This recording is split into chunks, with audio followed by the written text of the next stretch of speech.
Anta khairul fatihin, amma ba'd.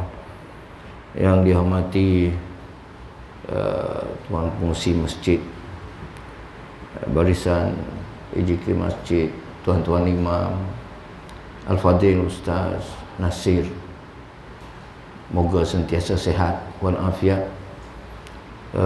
Tuan-tuan dan puan-puan yang dirahmati Allah sekalian,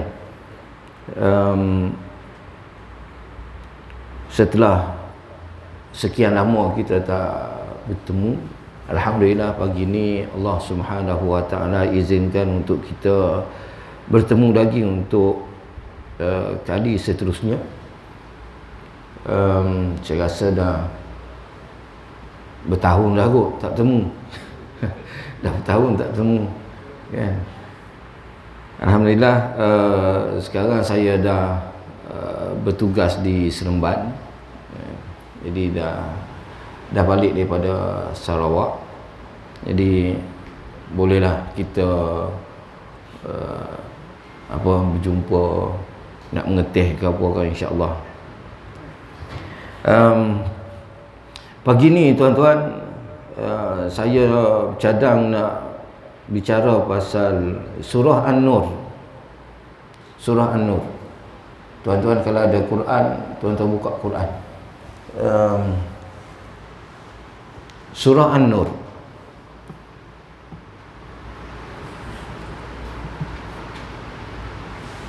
Kita punya slide tak on lagi.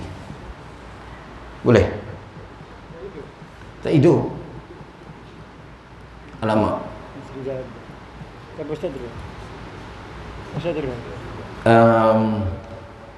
Surah An-Nur ni kita baca dulu boleh tak? Kita baca dalam 2-3 ayat, kita ambil berkat. Saya baca, tuan-tuan ikut. Boleh? Surah An-Nur.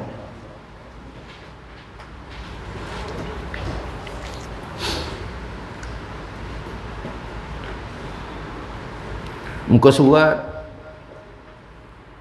apa ni? 350.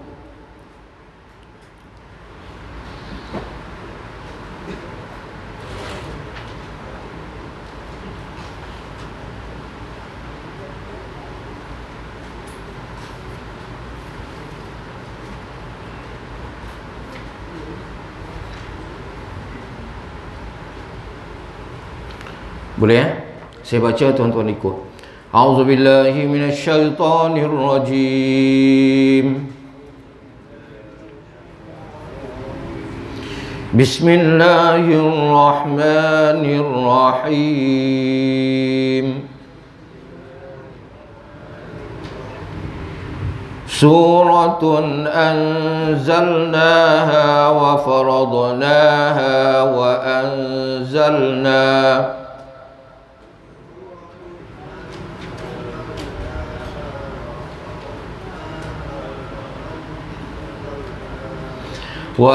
وأنزلنا فيها آيات بينات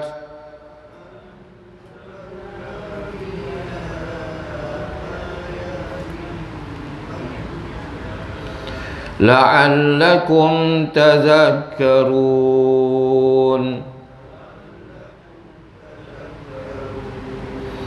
الزانية والزاني فاجلدوا كل واحد منهما 100 جلدة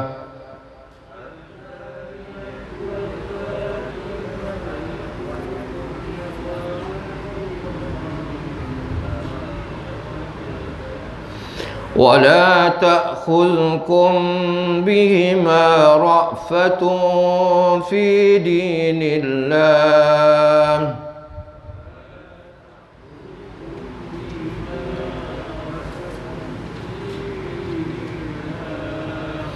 إن كنتم تؤمنون بالله واليوم الآخر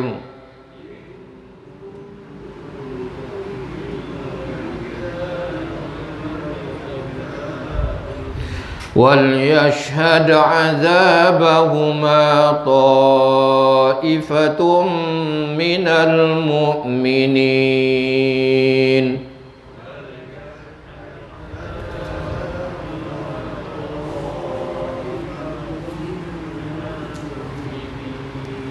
Sadaqallahul azim.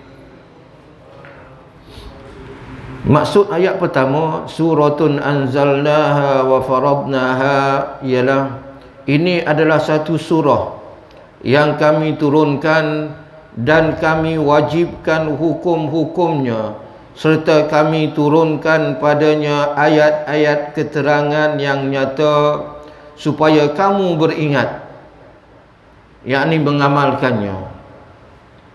Ayat yang kedua, perempuan yang berzina dan lelaki yang berzina, hendaklah kamu sebat tiap-tiap seorang dari keduanya 100 kali sebat. Dan janganlah kamu dipengaruhi oleh perasaan belas kasihan terhadap keduanya dalam menjalankan hukum agama Allah, jika benar kamu beriman kepada Allah dan hari akhirat. Dan hendaklah disaksikan hukuman seksa yang dikenakan kepada mereka itu oleh sekumpulan dari orang-orang yang beriman. Tuan-tuan dan puan yang dirahmati Allah sekalian, surah An-Nur ada 64 ayat. Dinamakan dengan surah An-Nur dengan maksud apa? Nur, cahaya. Semua orang tahu, sebut nur je cahaya, ya. Maksud dia nur, maksudnya adalah cahaya. Kenapa?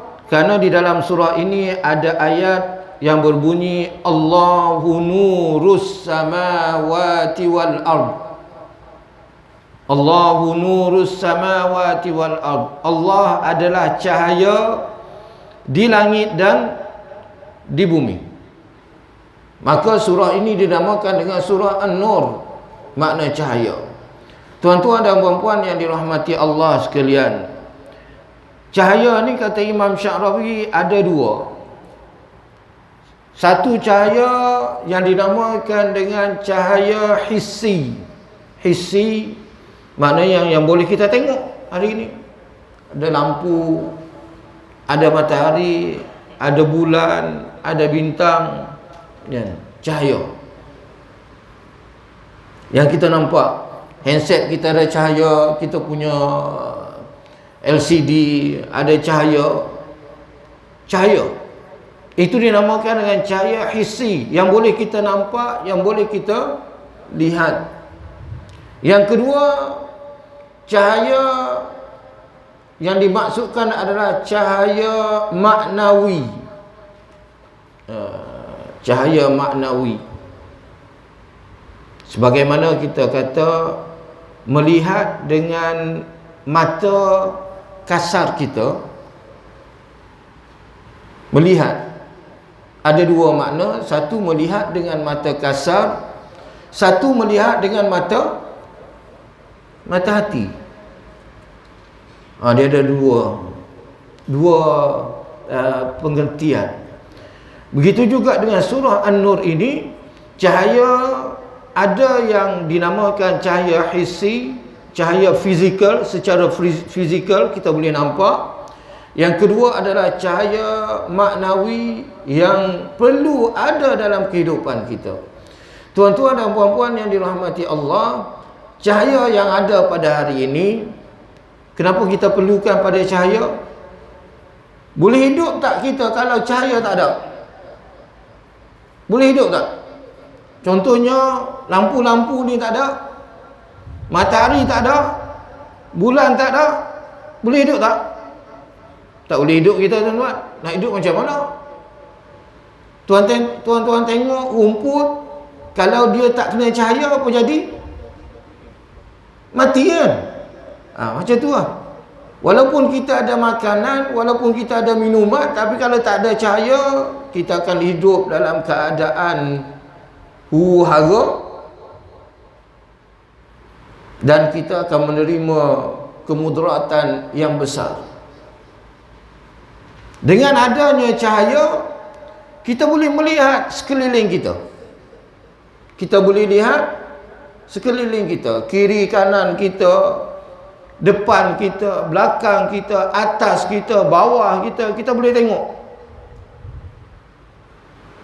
Tapi kalau berada dalam keadaan gelap, kita tak akan nampak kiri kanan, depan belakang, atas bawah kita tak nampak. Untuk kita melangkah, nak melangkah satu tu kita tak nampak kalau gelap. Kita tak boleh nampak depan kita ni ada kaca-kaca yang pecah. Kita tak boleh nampak adanya lubang. Kita tak boleh nampak adanya binatang-binatang berbisa bila gelap. Kita tak nampak apa pun. Belum lagi yang atas, belum lagi kiri kanan, belum lagi di belakang. Maknanya kalau kita berada dalam keadaan kegelapan, kita kemungkinan akan menempuh kemudaratan yang besar. Nak makan, minum, kalau tak ada cahaya, selamat tak nak makan, minum? Apa yang ada dalam makanan kita? Boleh makan dalam gelap? Boleh makan, tapi selamat tak? Dalam makanan kita tu, kalau ada semut ke, ada tulang ke, ada apa ke, kita tak nampak. Jadi perlunya kita cahaya dalam kehidupan kita seharian.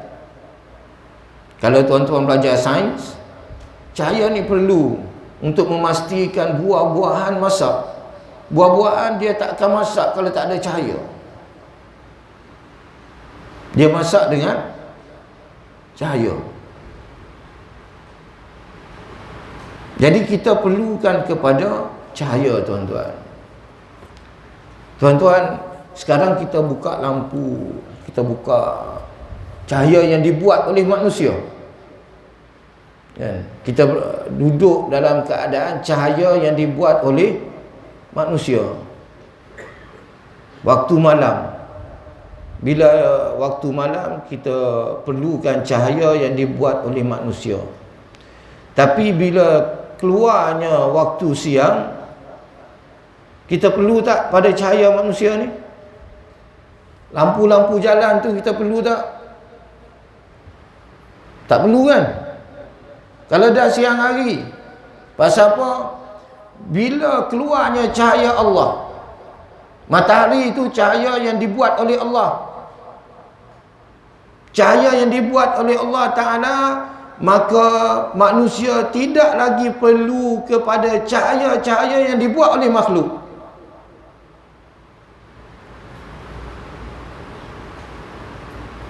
Boleh faham? Cahaya-cahaya yang dibuat oleh makhluk ni adalah bersifat sementara, dan dia tak boleh lawan cahaya yang dibuat oleh Allah Subhanahu wa Ta'ala ataupun cahaya yang datang daripada Allah Subhanahu wa Ta'ala.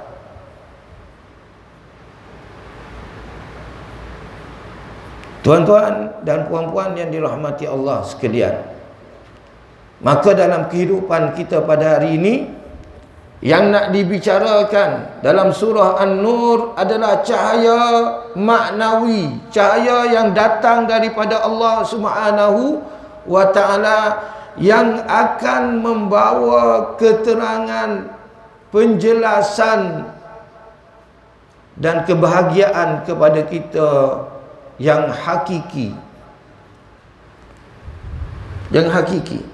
yang sebenar. Tuan-tuan, kenapa hari ini manusia, walaupun ada cahaya lampu, ada cahaya matahari, ada bagai-bagai cahaya, dan sekarang China buat matahari, China buat matahari buatan. Bukan, dulu dia panggil satelit itu, dia panggil, bahasa Arab dia panggil Qamar Sinai, iaitu bulan buatan.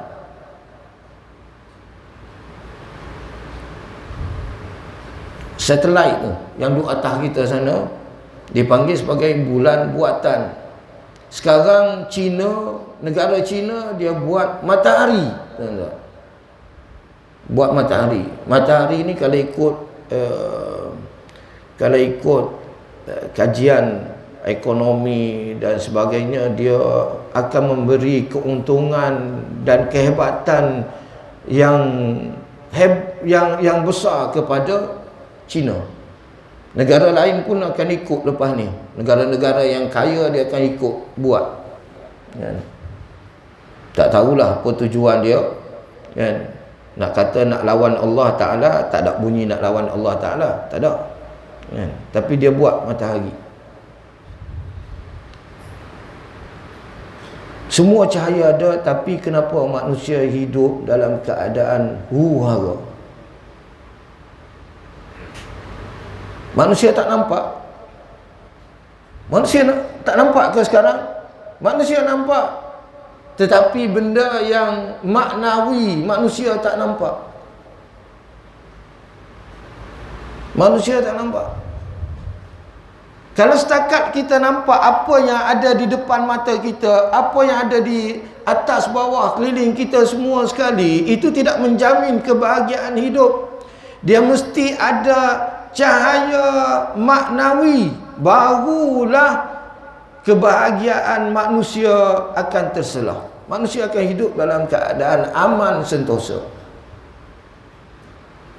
Tuan-tuan pergi mana-mana negara hari ini, huru-hara, mencuri, merompak, jenayah, Masya Allah, macam-macam tuan-tuan. Menipu bukan sikit-sikit punya tipu ni tuan-tuan. Menipu sampai tahap bernilai bilion ringgit. Kan? Dia orang menipu. Menipu dia bukan tipu seorang dua, dia tipu satu negara hari ni. Kan? Bukan sikit-sikit punya tipu. Dahsyat. Kenapa berlaku macam ni? Sebab tidak ada cahaya maknawi dalam kehidupan. Maka kata Imam Sya'rawi, di dalam kehidupan kita mesti ada cahaya maknawi ataupun cahaya daripada Tuhan. Dalam kita bermuamalah, perniagaan, pengurusan, mesti ada cahaya maknawi. Barulah pengurusan kita tu akan betul. Kenapa orang kata politik kotor? Kita dengar daripada dulu lagi, politik ni kotor. Sebab apa? Sebab di dalamnya tidak ada cahaya maknawi. Tak ada cahaya ketuhanan. Maka politik ini hanyalah untuk meraih sokongan masyarakat dan untuk mendapat kepentingan orang-orang tertentu. Adapun orang yang mendapat cahaya maknawi, politik yang dimasukkan dengan cahaya maknawi, maka dia akan jadi politik yang bersih, tak ada kotor padanya, sebagaimana yang ditunjuk oleh Nabi kita Muhammad sallallahu alaihi wasallam, sebagaimana yang ditunjuk oleh pemerintahan Khalifah Ar-Rashidin yang 4 tu. Tuan-tuan pernah dengar Abu Bakar rasuah? Tuan-tuan pernah dengar Saidina Umar menyalahgunakan kuasa? Tuan-tuan pernah dengar Saidina Uthman buat lari duit berbilion ringgit? Tak pernah tuan-tuan. Sebab apa? Sebab mereka dalam berpolitik ada cahaya daripada Allah Subhanahu wa ta'ala. Cantik tuan-tuan.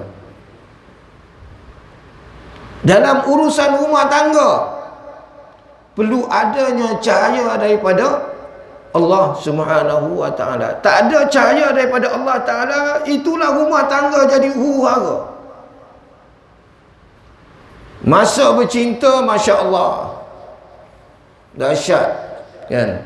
Kalau orang kahwin, mesranya, rapatnya, sayangnya, tapi bila kahwin tak ada sampai sebulan dah kalut nak bercerai dah. Sebab apa? Sebab tidak ada cahaya daripada Allah Subhanahu wa ta'ala dalam semua kehidupan kita tuan-tuan. dalam ketenteraan. Untuk menjadi tentera yang terlalu hebat, maka hendaklah ada cahaya daripada Allah Subhanahu wa ta'ala. Tentera Jalut, tentera Talut lawan tentera Jalut. Tuan-tuan, disebut dalam surah Al-Baqarah. Disebut dalam surah Al-Baqarah. Tentera Jalut, tentera kafir.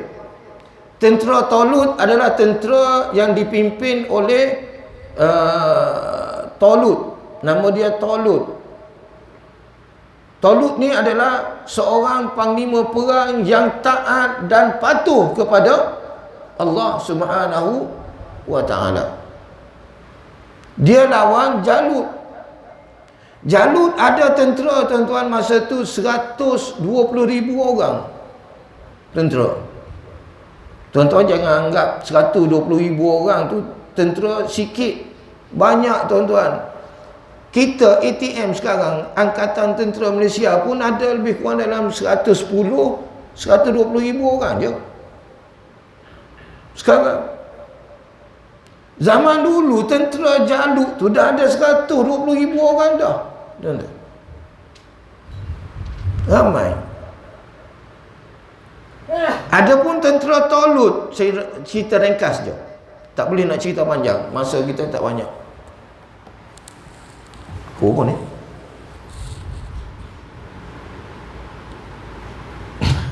Tak nampak. Aduh, 5 minit je. 7. Tentera Jalut, tentera Talut, tuan-tuan, ada setengah ulama kata asalnya ada 80,000 orang. Tapi bila melalui ujian-ujian Allah, antaranya ialah mereka melalui sungai. Talut bagi tahu awal-awal lagi. Talut bagi tahu pada tentera dia, Allah akan uji kamu dengan sebatang sungai. Siapa yang minum air sungai itu, maka dia bukanlah tenteraku. Dah berjalan berpuluh-puluh kilometer, tuan-tuan, di padang pasir, tiba-tiba jumpa sungai. Macam mana? Nak minum tak nak minum? Saya pernah ikut pasak bumi. Ini pengalaman saya lah. Ikut pasak bumi, jalan kaki pergi Kopek. Saya buat di Sarawak sejauh 120 km. Jalan kaki jauh lah, tuan. Kalau dengan kereta motor tak jauh 120 km ni. Jalan kaki memang jauh lah. Kita jalan 10 km, tiba-tiba jumpa sungai. Walaupun kita tahu sungai di Sarawak ni tak ada yang bebas daripada buaya. Tak ada yang bebas daripada buaya. Tapi sebab seronok jumpa sungai, terjun, tuan-tuan. Bukan setakat ambil minum, terjun, mandi dalam tu. Dalam tahap tu, tuan-tuan. Ini padang pasir. Tentera yang dipimpin oleh Talut ni, Talut kata, siapa minum air sungai ini bukan daripada tentera aku. Maka disebut dalam surah Al-Baqarah, fasharibu minhu illa qalilan minhum. Maka minumlah sebahagian besar daripada tentera tersebut, kecuali sedikit sahaja. Yang sedikit ni saja yang berlawan dengan tentera Jalut. Berapa jumlah? Dalam tafsir Syarawi dia kata hanya tinggal 8,000 ataupun 6,000 orang je. Daripada 80,000 orang, hak minum air tu dekat dengan 90% minum air sungai. Tak boleh berperang, tuan-tuan. Hak minum air sungai tu tak boleh berperang. Hak tak minum saja lebih kurang dalam 6,000 ke 8,000. Ini pergi berperang dengan 120,000 orang. Tuan-tuan nak perang macam mana tu? Tapi janji Allah, kam min fi'atin qalilatin ghalabat fi'atan katsiratan biiznillah. Bila ada cahaya daripada Allah, dibawa di dalam ketenteraan. Walaupun tentera itu berjumlah 6,000 orang, tapi mereka mampu membunuh, mengalahkan 120,000 orang. Macam mana tu tuan-tuan? Tak ada nak fikir kepala kita. Allahu Akbar. Dahsyat.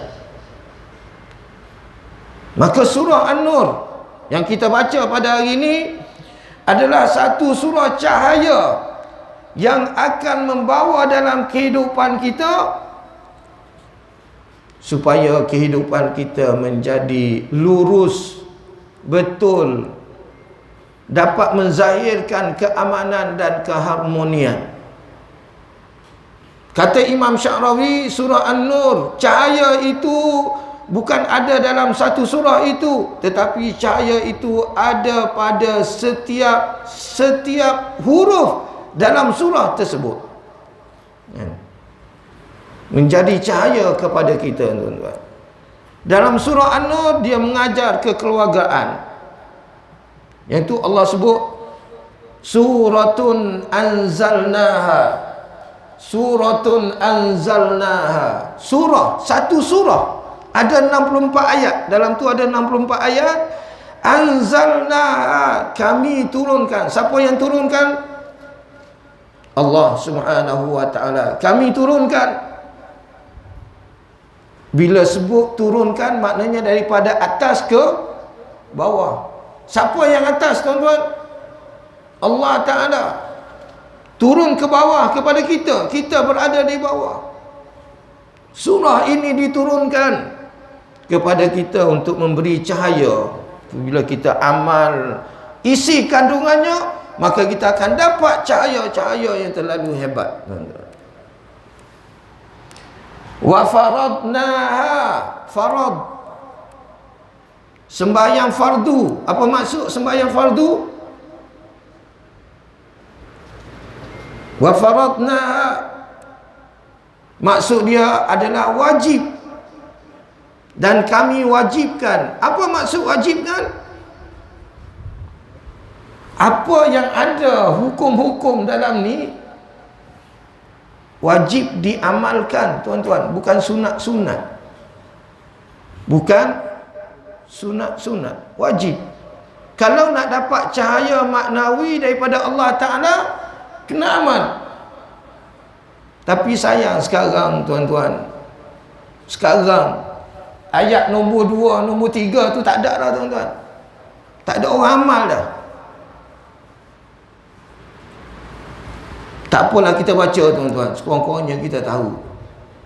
Sekurang-kurangnya kita tahu. Ayat nombor 2, nombor 3 tu orang tak buat dah, tuan-tuan. Subhanallah. Padahal Allah turunkan ayat ni supaya kita manusia ikut. Tapi manusia tak nak ikut, tuan-tuan. Manusia tolak cahaya Allah Ta'ala. Sebab itulah manusia berada dalam keadaan huru-hara pada hari ini, tuan-tuan. Okey, balik pada ayat pertama. Fiha ayatum bayyinat. Dalam surah ini ada ayat-ayat keterangan yang jelas. Tuan-tuan, dalam surah An-Nur ini 99% ayat dia adalah ayat yang jelas, tak ada kekeliruan. Dalam Quran Allah sebut ada dua jenis ayat. Satu ayat yang jelas, satu ayat kesamaran. Ayat kesamaran ni ayat yang cerita pasal zat Allah Ta'ala. Ar-Rahmanu 'alal arsy istawa. Allah bersemayam di atas arash. Itu dia yang kesamaran. Dalam surah An-Nur ayat macam tu hanya ada sikit je, tak banyak.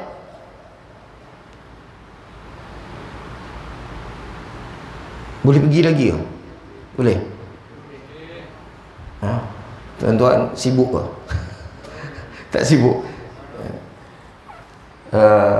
Saya akan baca surah ni sampai habis, tuan-tuan. Tapi bukan untuk hari ni lah. Yes. Ada kuliah lagi kan lepas ni?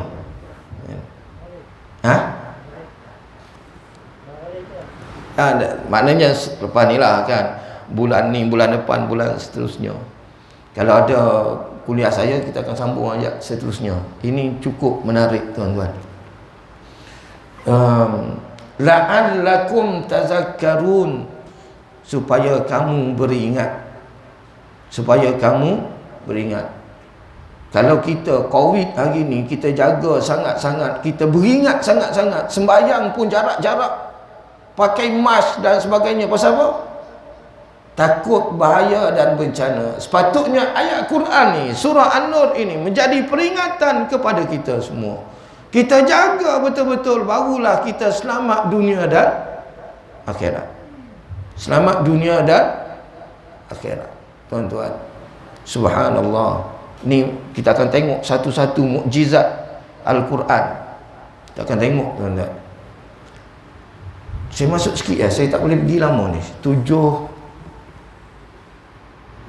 5 minit ya paling tinggi ya. 7-10 kita kena berhentilah. Itu paling tinggi. Sebagai mukaddimah, ini mukaddimah je, tuan-tuan. Kita tak masuk kepada pembahasan ayat surah An-Nur secara mendalam. Ayat yang kedua, Allah cerita az-zaniyatu waz-zani, penzina perempuan dan penzina lelaki. Subhanallah. Allah cerita pasal kekeluargaan. Allah sentuh tentang hubungan antara lelaki dan perempuan. Hubungan antara lelaki dengan perempuan. Sebelum surah An-Nur ni, surah apa tuan-tuan? Sebelum surah An-Nur, surah apa? Surah Al-Mu'minun. Di awal surah Al-Mu'minun, cuba tengok Ji, awal surah Al-Mu'minun.